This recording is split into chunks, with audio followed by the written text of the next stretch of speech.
back, leave a like, and this is going to get pretty wild. Let's do it. Headland explains that making the Acolyte was always a major risk. He says it was a new part of the timeline. It was all new characters. It was a part of the lore where you couldn't use a stormtrooper. You didn't have the reference of the politics and war that Tony Gilroy has brilliantly exploited in such a genius way in Andor. But all that iconography and all those visual... Wait, hold up.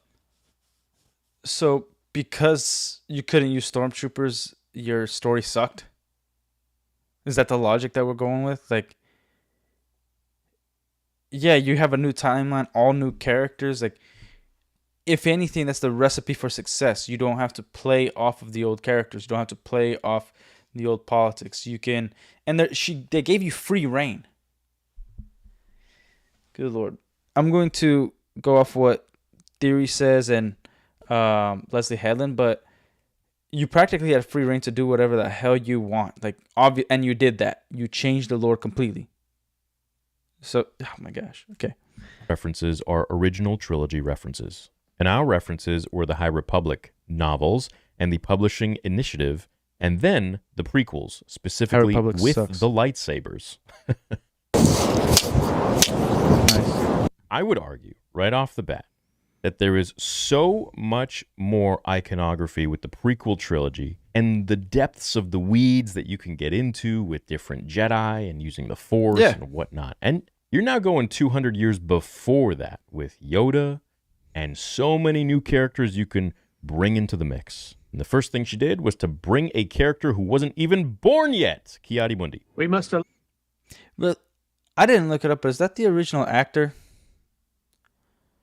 Regardless, the makeup, that's something that Disney constantly does wrong. The makeup, the hair, it's terrible.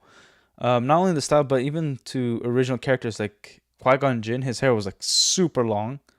Like it to me, it feels like they're not watching the movies to get simple things like the hair length, the costumes. Like Ki-Adi Mundi's fat, obviously. This is the High Republic. Uniforms. If nobody's read the damn comics, so I don't know what is that we're supposed to actually take away from the Acolyte, all other than whatever if you were a fan of the EU like me, like F off. If you were a fan of George Lucas, F off. Like, that's all that this stuff has been saying to us. Like, this is dumb. It's really, really dumb. But let's get back into the video. The High Council, who not only shouldn't have been there, but also saw the death of Jedi, saw that a group of Jedi were hush-hush about it, and then never told Yoda. Oh, I already know this video is going to be rough, man. All right, let's get it. Not only did they not tell Yoda, but like, I think it was, I can't remember if it was Leslie Headland or it was Dave Filoni or some other person that was involved with the new Star Wars projects. They said like, well, it wasn't really Sith. Like, they can't really know that it was Sith. And I've made this point the other day. Like, Qui-Gon Jinn, all he did was fight Darth Maul and felt a disturbance. And he literally says like he was training the Jedi arts, and his only conclusion was that it was a Sith Lord. Like, that's how sure he was of it by just being in Darth Maul's presence. And we're freaking... What are we doing here? What the hell are we doing? Gosh, it's like it's not just like cope, it's just dumb, man. It is freaking dumb. Anyways.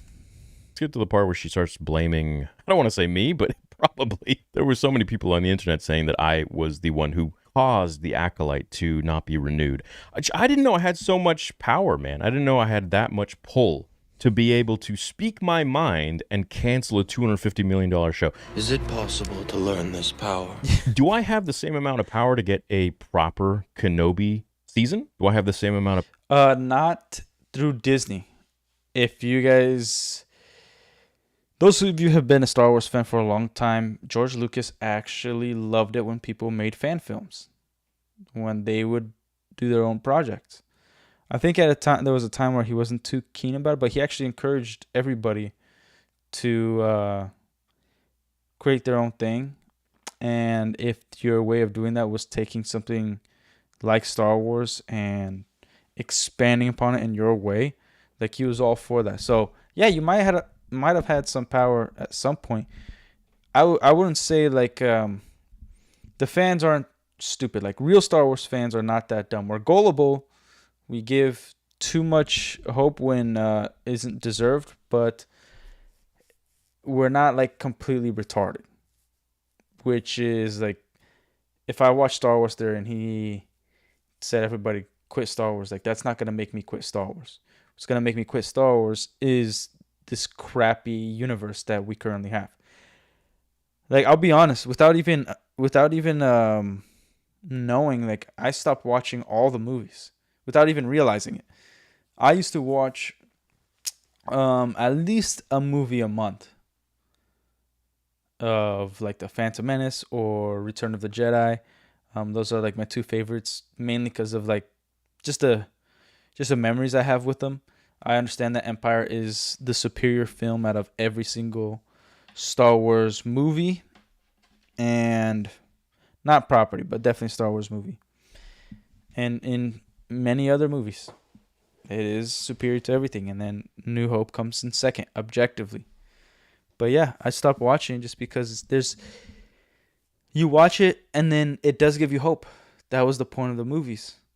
It gives you hope that no matter what you're going through, like it might even get tougher, but at some point it's going to get better if you keep fighting. Now, man, like we know the messages that come across from Disney Star Wars, but yeah, like maybe at some point I guarantee, because here's the thing, the reason why George sold the company, and I've made this point before, isn't just because he was looking out for his employees.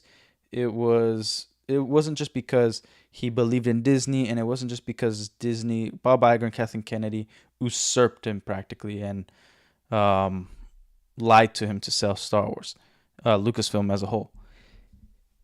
Obviously, he was concerned because he wanted to make his own thing, do his own projects, that he wasn't focused on money.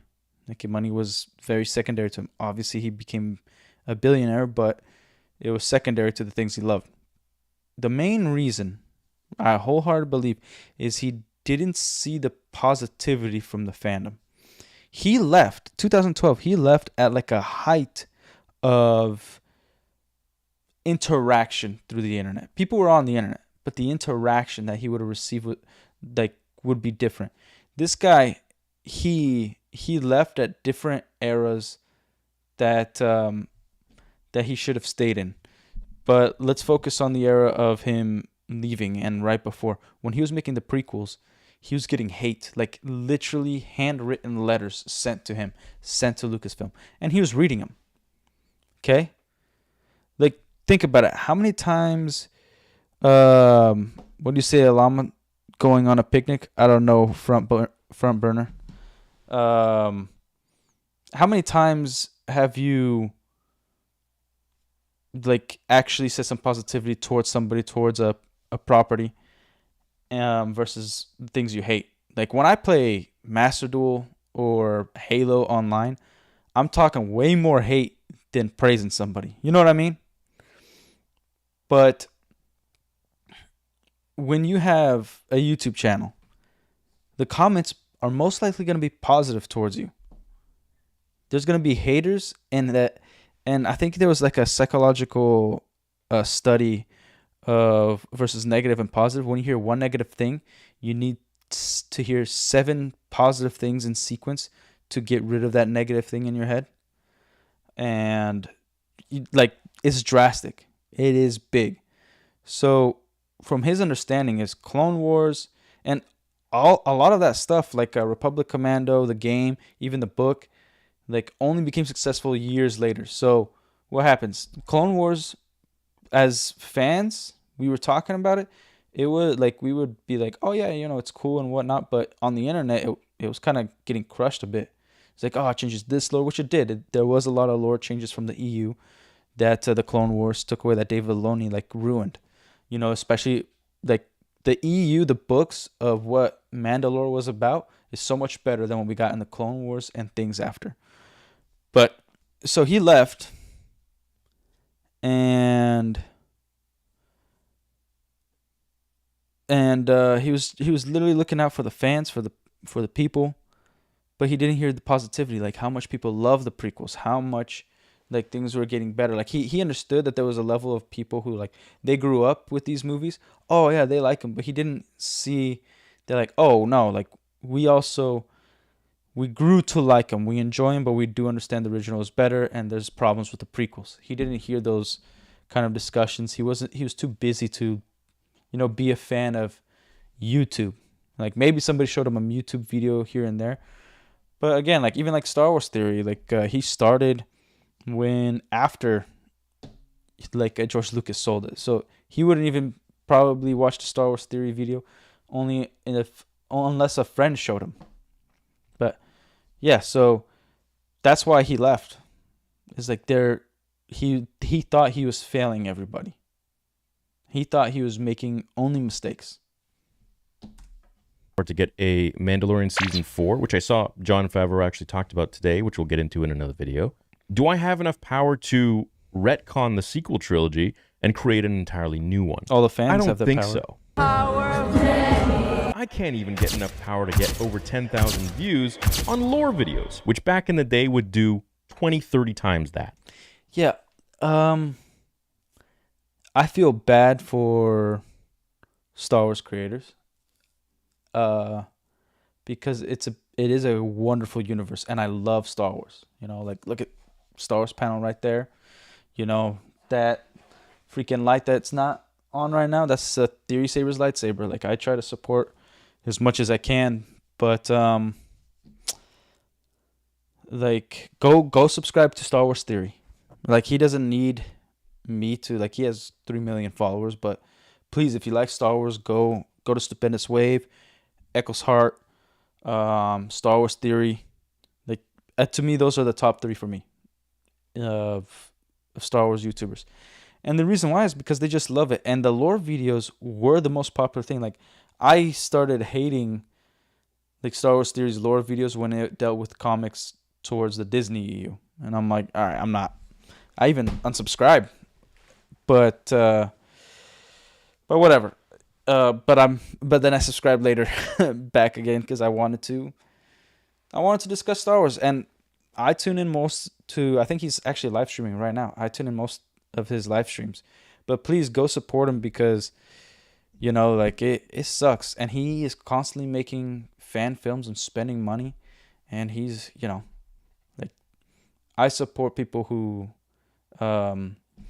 have a small business or a business. And like some of you know, and I will make a video on how I got screwed this past year and last year with my small business, and I pretty much created a Star Wars centric Lego store, and then I got completely ruined by no fault of my own. But yeah, like please subscribe to Star Wars Theory. I also think that any gripes creatively with the show are completely valid, Edlund remarked. That's great. That's a great way to look at things. Perhaps I treated you too harsh. That's people's reaction. It's usually their reaction to their own reaction. That's really not a great way to look at it. I totally want you to have your own opinion, but just know that your opinion is probably because you're a shitty person. What? It's a masterpiece written by a genius. If it's a good opinion, then you're probably a great person. It's a reflection of you at the end of the day. I'm now a psychologist. But like I said, the show was always a risk. Any show is a risk. Any piece of art is a risk. And especially when you have, tons of lore before it, and you throw in a dead character and change up the whole lore when nobody's supposed to have seen a lightsaber in 1,000 years, and change up the whole lore. Again, you had free reign to do what you wanted. You have no excuse.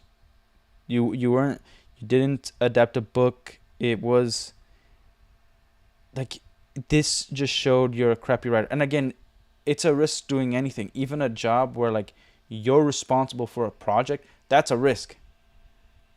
It doesn't matter that you're getting paid to do so. Everything you do is a risk. It's a risk stepping outside your house. You might get run over by a car. Like, any day. But you have this project, and here's one of the issues with Hollywood. The directors have a job instead of an investment. Like, they have an investment after the fact, right? But I think the best way that Hollywood there was a joke by a comedian. He said he was like in California, and he was talking about how he saw an Asian kid and then an adult, and it was like a parent teacher conference, and he's like, if I have to put money on it, that kid came with that dad. And he's like, I know, like, that's his dad. He's like, oh, he could have been adopted, like, why is your mind so like unwilling? And he's like, you know what, if we put $100 down, I guarantee you, if money is on the line, you're gonna pick that guy too. Like, they arrived in the same car. So if a director, Leslie Hanlon, comes in like, hey, I have an idea and I will front half the money for this project, and Disney or Lucasfilm, you guys front the other half. So then they're going to trust you way more because you're spending your own hard-earned money to create something. Like, dude, if somebody has never handled $100 million before and then comes to me and and I have $100 million for them to use, they have to put up a very, very compelling argument or investment opportunity so that I can go and do that, because give them the money. But if they're like, hey, look, I need $100 million, but I have this money, I believe in this so much that you're gonna hold this money in escrow, and then when the movie comes out, after we make this amount, then I want this percentage on top of this amount of profit. Boom. It's a business. But you got a bunch of crappy directors that are just regular employees trying to act like CEOs. And a lot of freaking studios are just giving it to them. When nobody's supposed to have seen a lightsaber in 1,000 years, a Sith in 1,000 years, you're really starting to muck about stuff that shouldn't be touched. Yeah, you got to do your due diligence. It's the old adage of the first one through the wall is the bloodiest. Hedlund addressed that what her experience was like seeing the show be attacked by people in the media, including those in Star Wars media. That's where it is. Brought to you. Not online, Hedlund says. However, I am a Star Wars fan, which means I have always been, since the launch of YouTube, part of the Star Wars recap, criticism, ionization fandom community. These guys I've known for years and years. So when I got the information from others about what the weather report was, there was this real concern from friends of mine. Others is her wife. I know. Gross. But that's where she's getting her reports from. Dude, do your due diligence across all boards. That's how constructive criticism is how you get better. But you think you're like, crap don't stink? Co-workers of mine. And I was not... saddened me. The show saddened me too. Yeah, the show I've given up made trying me to argue almost with kill you. myself. I also was like, I know who these guys are. You don't have to tell me who's talking about it or how bad it is online. I know exactly who they are. I think I was. I supported them on Patreon. Maybe she supported me at one point because I was doing my own film. There are some of them that I respect. These are great edits, and there by the are way. some of them that I think are absolutely snake oil salesmen, just opportunists. Then, of course, there are the fascists channel and racists. So it runs a gamut. It isn't just one thing or the other. Right off the bat, look, let's address what we always address. In every fandom, in every type of world, sect, whatever, there are fascists and racists. There's always going to be extremes on every single side, and I think a extremist of anything is not good. Water is very good for you. You drink too much of it, you can die. All right? Racists, yeah, we don't have any place for that. However, and there's a big however here because it really does matter. The percentage of ists and phobes who call out anything that doesn't have to do with the story or plot or anything like that, but just because they are ists and phobes themselves, is a fraction, 0.1%, if anything. Okay. These ist and phobes that Leslie Headland is referring to, this is where theory is wrong. The ist and phobes that she's referring to is Star Wars theory. It is people like me who like care about Star Wars. Star Wars theory is Canadian. If he comes out and is like, I support this particular president, we all know the current U.S. president, most likely he's going to be labeled an ist and phobe by Leslie Headland, Kathleen Kennedy, Bob Iger, anybody in Hollywood. And that's that. Like, it seems like woke is dying, but let's not forget, it's not really, it's just quiet. You know, it's like a sleeping bear or a ticking bomb underground. Like, it's going to be bad. And there's some actors trying to get ahead of it. Like Jennifer Lawrence is one of them. Or maybe she actually saw the light and was like, yeah, this is, like, I can't take this anymore. But these islamophobes and, like, racists, like, who's actually being a racist? Because you got to also dig in. Like, there was that one Asian chick from Last Jedi. Her social media, where there was like a bunch of racists coming on, and yeah, there was like some pretty terrible things. But when you look at their accounts, like most of them, they were just an account created to hate on this actress, and like that was the only time that they commented on a post. They commented on somebody's Instagram page or whatever. So no, like it's not a fraction of the community. It's probably nobody in the community. It'll be really hard to be a full-blown racist and still be a fan of Star Wars. Like, you're gonna watch Mace Windu, you're gonna watch Lando Calrissian, you're gonna watch whoever else is in there that's not white, because that's who they're targeting. Like, now maybe if you hate white people, you're that kind of racist that hates white people, you still can't be like enjoy Star Wars. So how can you be a racist and still enjoy Star Wars? Because it's been diverse since the beginning. Like, the beginning. Like, maybe you could be a sexist. Then again, like, also, I haven't seen people react that poorly online, as in someone who's an actual fan. Like, which YouTuber that's a Star Wars fan is actually being racist? You'd think one of them would create a channel. Like, I want this race out of Star Wars.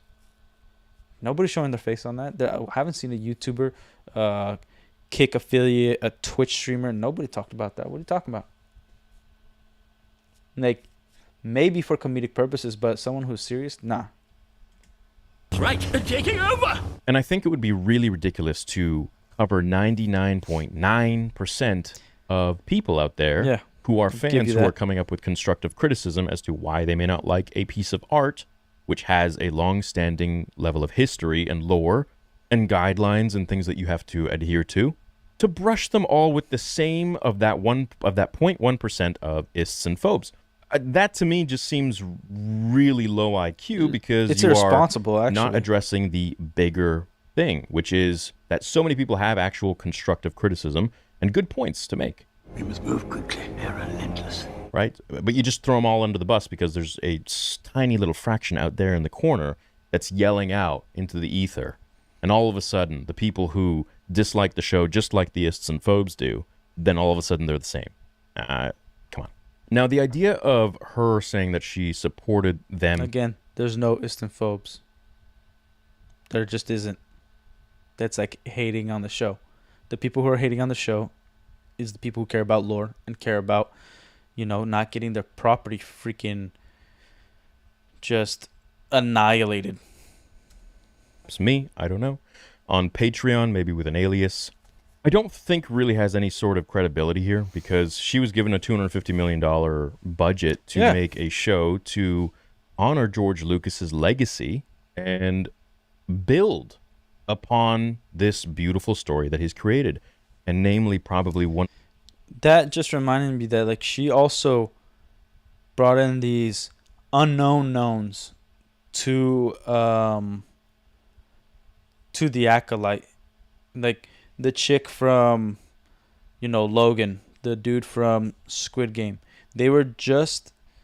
The things that they were part of were extremely famous, but they weren't famous as of yet. But if you saw their face, they weren't famous as, like, everybody's, like, drooling over them. They're famous as in, like, if you saw their face, you know who they are. You know that you saw them somewhere, and most likely you're going to believe they're a celebrity. So you brought in, like, everything was going for you. You did everything to make this successful other than give a damn. Most important parts of Star Wars, which is the prequel trilogy. And her whole idea was to create Osha and May as the first Force being that was created from the Force, that the Temple would then have second thoughts about once Anakin stepped in, because they would be like, wait, 200 years ago we had Osha and May, and now we got to think about this. Even though this is also known as the Chosen One, as Osha and May were, that didn't go well, so we now have to double think this. Yeah. She wanted to superimpose her own new story, her own characters, in front of Anakin. No, she also... It's obvious she hates whatever came before. It wasn't just a bastardization of Star Wars. She changed everything. Like, you can't have this canon with everything that came after. Like, episodes 1 through 6, movies 1 through 6 can't happen with the Acolyte. It breaks all of it. So it's literally a different universe. And Disney doesn't like to backtrack, so they're just if anything, in the future they're going to say this is a different timeline, as we keep hearing people say. Good freaking Lord. Of what George created, which was supposed to be the Chosen One, the first time that this happened. Yeah. So the idea of supporting on Patreon, I don't see the Like relevance the prophecy. here. If someone was making a project or you supported someone's content, then that's great. But just because you donate to someone or you send them money, that doesn't mean that they have to shut their mouth then, or can't say. Like, I'll be honest, I wasn't a huge fan of the first Vader fan film, but I supported it in my own way. I'm not gonna come out and say, like, oh, because of me. Like, no, I know support, even a penny is gonna help, especially a YouTuber. Like, to a studio means nothing, but and like, I bought 4 Profi Star Wars Theory lightsabers, and I still want to see his thoughts. It's a fan film. I'm gonna criticize whatever. If something within his own fan film universe is inconsistent, I'll break it down. I'll go through it. But if it's consistent with his other film, and that's how he thinks of Vader, and like then it's like, okay, that's great for that. But is it how I think of Darth Vader? And do I have to keep my mouth shut? I don't have to be a dick about it because it's also a fan film. Like, he's not hired by Lucasfilm to make something canon. But he also respects the things that came before. Regardless of how I felt about the first fan film, he respected. It's his thought of what Vader would do after the fact of Revenge of the Sith and before New Hope. I have no hate on that. When it comes to something that is so unbelievably important to so many of us, and you calling yourself a Star Wars fan, Leslie, I believe you would understand that. Oh, remember she said all the films. She's a fan of all the films. She's not a fan. Money in the world can buy you, unless it's $250 million. I'm absolutely terrified. I've worked Harvey on this Weinstein for 4 bought years. her. It's my baby. What are you talking I about? have combed every moment, No, you haven't. every performance, every You're an stunt. idiot. Hedlund continued, says the article, so in some ways I wasn't surprised, and in other ways I was disappointed. I think you always do that when you create something. It's just that Star Wars is on a massive level of visibility. So is every sort of piece of art. Anything that you do that's put on the internet, you are essentially standing there kind of naked, you know? And when you put yourself out there, you open yourself up to all types of emotions. Love, hate, whatever it might be, for various different reasons. Now, if you are creating canon Star Wars, you got to be really careful with what you do, right? And you're playing with the most important part of it. You're using Yoda. You're using Darth Plagueis, which is a character that is so beloved, don't even but get no me one's started. ever seen before. Just a cave but douche. everyone knows about. You're creating Plagueis for people who are diehard fans, the nerds. And it's the first time we saw and you're putting him Plagueis. on screen, and you know those guys are going to know who he is. And you do him like that? Some cave dweller that's like looking dweller. over these random, bullshit-ass Cave douche. characters Yeah. that were half-assed.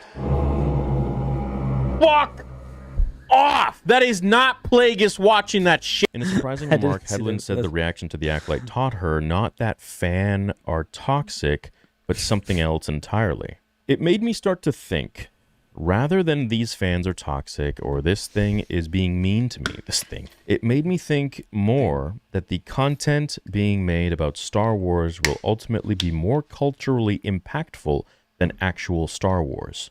Bro, it's not that deep.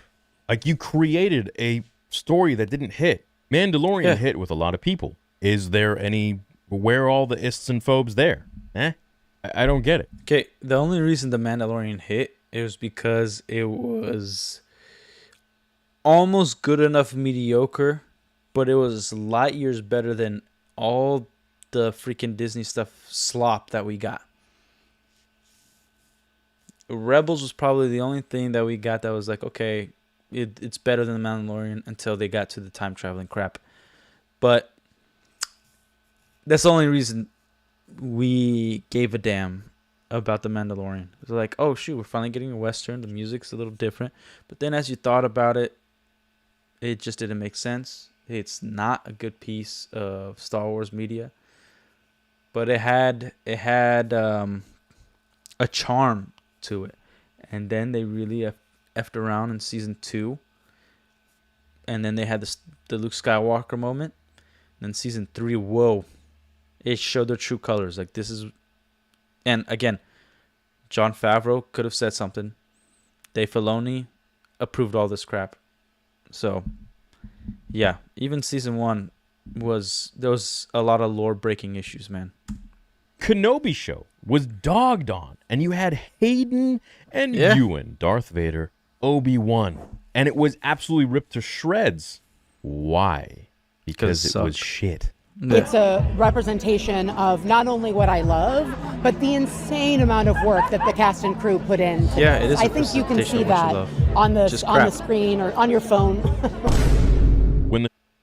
If you're a just weeks after the finale aired, Leslie Hedlund says she was not surprised by it. I think I was surprised at the swiftness of it and the publicness of it. I was surprised by how it was handled. But once I was getting particular phone calls about the reaction and the criticism and the viewership, I felt like, okay, the writing's on the wall for sure. Yeah, the writing's on the wall because the writing of the show was non-existent. Hedlund stated that the understanding of the show's viewership was a little muddled for her. With Star Wars, you're not just measured within the marketplace that you happen to be in at the time. You're measured against every other Star Wars show. No, that's not true. You're measured against the level of confines that you have within the timeline that you are choosing to write about. Who are the characters? Where are we in this world that George Lucas has created? Yeah. In this timeline, you were choosing to do something that was 200 years before the prequel trilogy, which still makes it very much prequels. Forget this High Republic bullshit, all right? That they're just trying to make a thing. This was 200 years before the prequels. It was still very much... You had Yoda, you put Ki-Adi-Mundi in there, you had Darth Plagueis. All of these things tie deep into Episode 1, 2, and 3. And you messed it up completely. I mean, you weren't supposed to have Sith. You had a Sith that showed itself to Jedi, killing Jedi. You had a character that wasn't supposed to be born yet, thrown in there, who then was complicit in hiding this death of a Jedi from not just a random dude, which is already bad enough that a Jedi died, but from a Sith, from a dude with a red lightsaber. It's okay to show a Sith, but has to kill, that Sith has to kill every Jedi. He was complicit in hiding that information from Jedi Grandmaster Yoda, who he then sits next to in episode 1 when we see him open his mouth for the first time saying, the Sith have been extinct for over a millennium. The Sith have been extinct for a millennium. See through you. We can. Come on, man. You were trying to change stuff around. You didn't think deep enough about it. You might be a Star Wars fan at surface didn't level even or watch whatever Star Wars. you might think. But you didn't go deep enough. I don't think she was a Star Wars and fan at that's all. why the show had its criticisms. That's why the show didn't do well. Not because of the 0.1% of random dumbasses out there that are just racists and sexist. Yeah, the show sucked because of this, because of that. Dude, no one's listening to them. Shut your lame ass up. Everybody who loves and hates the show looks at those people like they're retarded. Hey. Look, it's true. We can all agree that we look at those people like they're freaking aliens. But like, who are those people? I've never seen one or heard of one. Ever. Like, you could tell me, like, this comment, maybe. But honestly, it seems like Disney literally created an account and somebody's controlling it and they're saying stuff. It doesn't seem like it's a real person behind it. Because most of them, at least every single one that I looked up, it's like they just created their account a day ago and then said a bunch of stuff that is anti-Semitic or something like that towards certain actors or actresses, whatever. But here's also the other thing. You take the Acolyte. Let's say you erase all of Star Wars. Nothing came before and nothing's coming after it. Take it in isolation. It's still a garbage show in terms of the fighting, the choreography, how things are happening, how you get... It's an and then show. It's not like this happened, so this is the consequence, and it's going to lead to this. And then from leading to that, this character was affected in this way. Therefore, she reacted in this way. It was like, no, you get a lightsaber, and then you're on this planet. And after this planet, you're going to go to Mustafar. And then, like, it's just and then. It's nothing cohesive to actually make the show good in and of itself.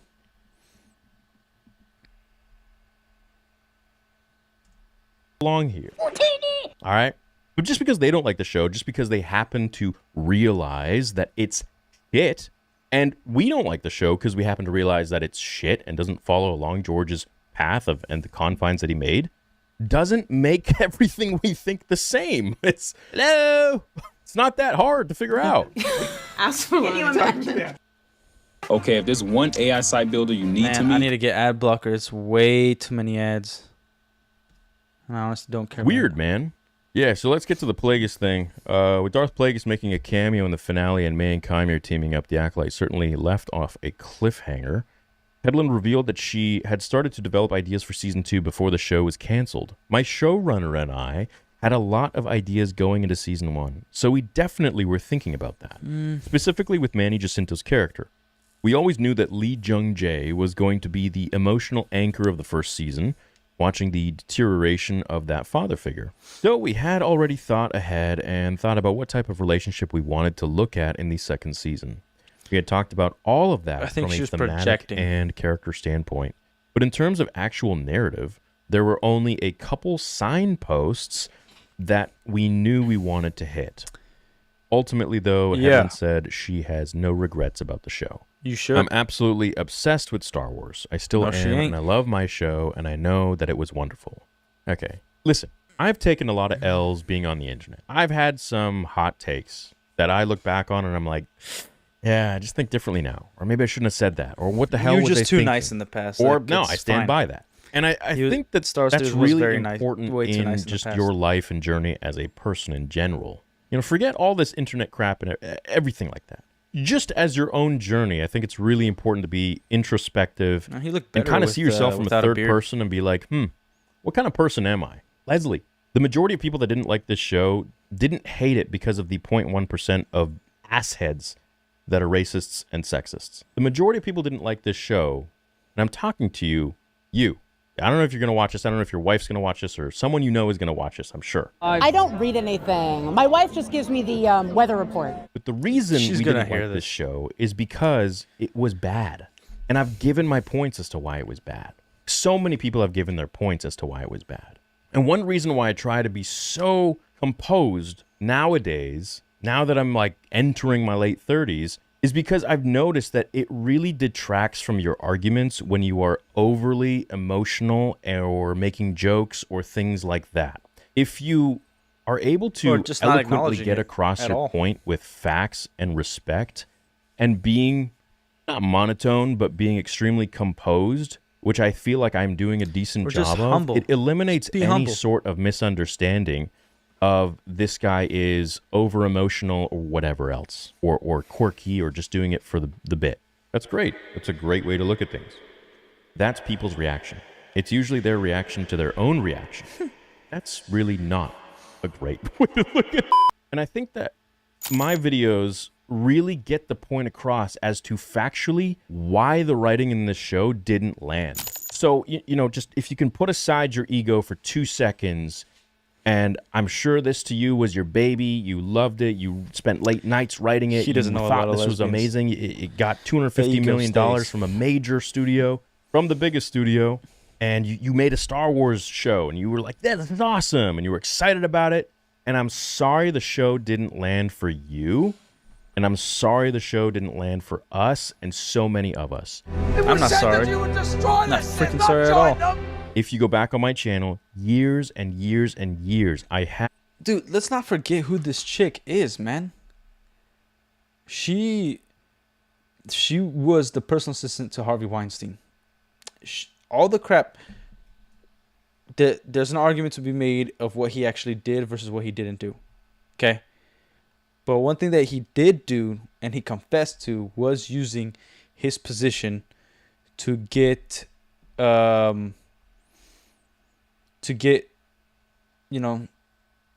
sexual perks so that he can make somebody famous or get them a job. Okay? She knew what was going on. Maybe she's one of those people that indulged that, and that's how she became the assistant. But she knew what was going on, man. This is not a good person. Like, I would love to give the benefit of the doubt. I'm all for forgiveness and becoming better, but she has shown no sympathy or empathy. She's never really spoken out about it other than like damning him. But fine, like let's say she forgave herself and she moved on from it. She still has a way of really not caring about anybody or having empathy or really taking care of things that aren't hers. She needs to provide her own politics and ideology for the things that she's involved in. Look at everything she's involved in. Look it up. They have a theme. It has a theme. a video, I think it's from 2018 or 2019, talking about the Acolyte and being so excited. I remember the that's the video. I don't video I even think I was watched. wearing a hat. I remember being so excited about this show, talking about the Acolyte, simply because the premise was so interesting and so intriguing, and we were all really excited about it. Could this be about Darth Xana? Could it be about Palpatine? Again, or someone theory was new? always Whatever. way too nice. A lot of us had really high hopes for this. And like I would say not even half were excited about this. Not even half of the people, half of Star Wars fans were excited about this. As soon as we heard Leslie Headland, and as soon as we realized where it was going, it's just Star Wars theory. He really loves Star Wars, and I love Star Wars, but he sometimes has blinders on, and that's fine. It happens, you know. Maybe he's a busy guy. He might not even notice he might only watch his own YouTube videos and not watch anybody else's. I don't know. But he seems like a busy guy. Like he might not have even time to think about the other things or how the fandom is actually feeling. Just about how he's going through it, and then like certain people that he talks to that is related to his work. But I would say not even 80% of the fandom was excited about the Acolyte. He definitely did. Well, really by the first episode, I was like, what the hell am I watching? You know, it was very clear that this was written by someone who, sure, you might think you're a Star Wars fan, but you didn't do your Star Wars research, your Star Wars might think, homework. but yeah. to be able to know that a lot of the things that you wrote in there, while they may be interesting for the studio to accept, Isn't this the won't show land with the where they had a fans and won't campfire make in sense. space? You On a moon or something? Like, isn't this the same show? Man, everything's such garbage that I do remember one of the Star Wars shows had an episode where like they were on a meteor rock or a moon, and they had a Sith, and you wanted to have this campfire fight of the Jedi and the Sith, and it's a bit of a mystery. But you can't show a Sith to the Jedi. You can't. Yeah, that's all the And Jedi. if you do, no one can know about it. Like, he has to kill every single Jedi that he sees without anyone noticing. Right? It's like Red Dead Redemption, and I play that a lot, especially on my gaming channel. I've If you actually have never played Red Dead witnesses Redemption. that run off, Just watched it. you can't have that, right? And this show had a shit ton of that. There were so many witnesses. Everybody was a We even witness. brought one out who wasn't born. I'm trying to laugh with you, Leslie. I really am. I'm so mad. But I then can't. the I press don't know if I can tour laugh. and like, I feel like Star Wars is very like patriarchal. So you get my I point. hated This that whole interview. thing, it could have been done so well. Then, you know, having your lead actress make a diss track, and then like everyone who Yeah. hates the show is alt-right. I'm just trying to watch about Star that. Wars, bro. Yeah. I'm not trying to. I don't got my voter's ballot here. I'm just trying to watch freaking Star Wars. Star Wars okay, is I'm like just trying to see some also- lightsabers, not Sith ones, and that's it. There's It's just the one too much property bullshit. where, like, there's too much has a left strong and right female, and politics and, you know, and all of this thrown in there. protagonist. It has I'm just trying to watch Star diversity. Wars, man. It's not that deep. You made a story that really didn't hit. It was bullshit, Leslie. It was bad. It was bad. It didn't land, and that's why Mando got 3 seasons, because it landed. At least the first 2 did, right? It's now getting a movie because Mando season 1 and 2 did so freaking well. I don't know what to say, man. Proof's in the it's not pudding. that it did well. If I had the They power invested to too much into it. cancel a $250 million, you think I have that kind of power, Leslie? I'm a freaking nerd who just makes Star Wars videos, who apparently maybe you were donating to on Patreon, which I hope you'll like episode 2. And that's the thing. Art is meant to be critiqued. And listen, maybe, you know, episode 2 will come out as a fan production and people will be like, this is absolute dog shit. Maybe. And that's okay. I don't think so, because everything I did falls in line with what George created. That's how you Dude, have but to go forward Please focus on the looking story, dude, and writing and writing. for Like, Star Wars. don't just be like, What it's Star would Wars and I'm George Star Wars, do? dude. Would George have a Sith Write killing well. Jedi with witnesses? Would George have Ki-Adi-Mundi, who stood beside Master Yoda in the original episode 1, saying the Sith have been extinct for millennia, now hiding and collaborating with witnesses who have seen a Sith kill Jedi, keeping it from Master Yoda himself? Would George do that? Would George have bricks turning into flame? And no. Would George have a Jedi Master not use the Force to save 2 children from falling and just go out and save one with his physical hand? No. Would George have Darth Plagueis peering out of a freaking cave like some weirdo? No. Would George have witches talking about the Force as a thread? I don't think so. Would George have a original, someone to supersede Anakin's prophecy? 2 Force sensitives, not just 1. 2. Buy one, get one free. 2 Force sensitives created from the Force itself. No, you wouldn't. There's so much more you can unpack. I mean, the visuals themselves really Well, you weren't would've good. never It felt hired like her. a fan film. When you had Kelnaka standing in the whatever that planet was, It there was looked nothing in the. awful. It just looked like a fan film, for God's sakes. And this may be hard for you to hear, Leslie, but man, it just wasn't good. Why'd you make it sexual? Like, why is she checking out his lightsaber, dude? What, when he's in the bath? There's just so many questionable scenes that I'm wondering, what was your thought process? And that's why ultimately the show failed. If it was really as good as you thought, I don't got power to shut a show. Again, like, yeah, I have no idea what's with the sexuality, but it's like people are devoid of like the innocence and purity that came before.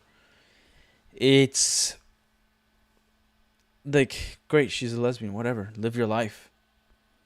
but you couldn't write a story without lesbians. Like, if you want to go write some sort of sci-fi, go ahead. Make everybody a freaking lesbian. Like, I'm pretty sure Zack Snyder would freaking love you. But you're going to do that in Star Wars? Like, I'm sorry to burst your bubble. Star Wars should not have any homosexuality in it. It shouldn't have any real-world politics in it. It shouldn't have any... Like, it shouldn't have any of that stuff. It's supposed to be a pure story. And it's supposed to be in a galaxy far, far away. Something that doesn't have the same issues and social pressures that we have. Just related. We can relate because they're humans. But in terms of sexuality and all that stuff, that kind of sort of type of confusion, doesn't matter what you believe, it doesn't belong in Star Wars. It just does. And if you get mad at me, fine, but like something as simple as cussing. Cussing doesn't belong in Star Wars. I don't even care if you make a rated R Star Wars show or movie. It should be just based off action. It doesn't belong in Star Wars. Nobody does. If something is good, people are going to support the crap out of it. Or at least there will be enough people to support the crap out of it for it to get greenlit. We know the Star Wars fandom is out there. They loved Mando. They loved a whole bunch of other little projects that were out there. Mando. Ahsoka Season 1. That got enough views and praise for an Ahsoka Season 2. Where are all the istophobes there? Where are... Why didn't the Star Wars YouTubers hate that? Mind you, some of it was pretty ass, too. But nothing compared to The Acolyte. So I would really love to get to a day where a lot of us can take accountability and be like, you know what? Maybe the show just wasn't good.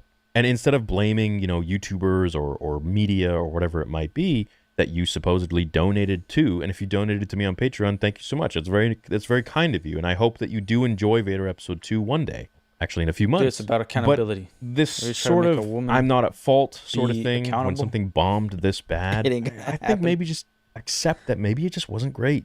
And you might have had the best of intentions, and I believe you did, because I don't think anyone wants to fail, especially on a grand scale like this. It wasn't about her failing. It was about her focus. Like, she believes that this story is perfect still. She believes that people just didn't get it. She believes she did a great job. She's not worried about the money. She's worried about her ideology, her stance in politics, her whatever, her sexuality. She's worried about that stuff. She didn't go in with the best of intentions. Again, love Star Wars theory, but sometimes a little too nice. Too nice. So it's not a bad thing being nice. It's just sometimes you could get a little lost. You could trust in the wrong people, and that's one of my big mistakes for losing my Lego store. But I think that you missed the mark on this one. Yeah. You did. And that's the nicest way I can put it. I hope we get better Star Wars going forwards. Nice. That's what I think about this. The inability to take accountability is pretty wild. And I hope that we can just get some people that do actually take accountability for what they write and what they present to us Star Wars fans. Because at the end of the day, Star Wars is something that George created, and it must be respected and upheld to his standards. Nothing less than that. And that's all I want. I just want amazing Star Wars the way George would have made it. And what he wanted when he sold it to Disney, when they promised him that they would uphold his legacy and respect his story. I have yet to see that. Thanks so much for watching, guys. Love. Guys, please subscribe to Star Wars Theory. If we're gonna get anything remotely related to good Star Wars, it's gonna be from the fans. It's gonna be fan films. It's gonna be YouTubers. That's it's the only way we're gonna get something good. So subscribe to them.